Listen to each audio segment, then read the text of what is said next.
Hello again, everyone. I'm going to take a bit of time here at the start and go over the playoff situation, and then kind of speed run through the games because, per the usual, not many of them were competitive. So, mathematically, we still have 10 teams that could make the playoffs, though for the 3, 5, and 7 teams, their chances are about as good as Chase not asking for a military discount. It's really going to come down to the 3, 6, and 6 teams, Crikey, Brittany, and Jeff, for the last two playoff spots. Now, Brittany and Jeff have a substantial lead over Crikey in the points scored this season and are actually second and third in points scored on the season, but still find themselves at 6 and 6 fighting for a playoff spot. What this means is that Crikey's going to need to get in on wins to avoid that points scored tiebreaker. Meanwhile, at the top, this guy, Paul's team, down here with the ninth most points scored this season, has a guaranteed bye in the first week of the playoffs. And aside from Chase or me having a pipe dream of running down Skip for the 1 seed in the East, the 2-week Paul Skip gauntlet that we're about to enter is largely irrelevant. And remember that when we vote to remove these arbitrary divisions at the end of the season. Now that we're all caught up, let's get into this week's games. We officially have our third Jeffing of the season, with Lamar Jackson throwing 4 interceptions and not being able to muster 11 points in this Monday night miracle for me. But the only reason this game was even close was because of a 4-touchdown, 40-point outburst by Fournette. That's a lot of fours. This dude's actually RB6 on the season somehow. With this close loss, Brittany has now lost her last 3 games by a combined 19 points. And to put that into perspective, Kelsey has lost her last 3 games by a combined 210 points. That's the actual number. That is not a made-up exaggeration. And speaking of, I decided to work on my video editing skills and put together this graphic to save my voice a little bit. What do you think, Mikey? Is JMU hiring?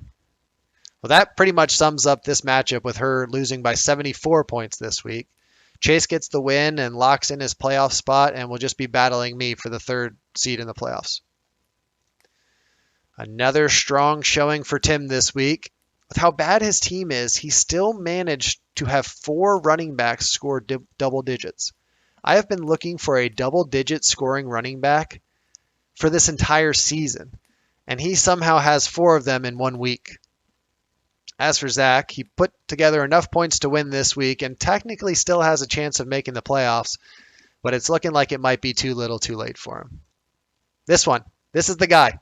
This is the team right here that has a guaranteed playoff bye.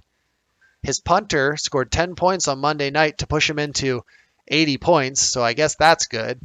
But Cam over here showing maybe why he was out of the league 3 weeks ago with a 5 for 21 performance prior to getting benched.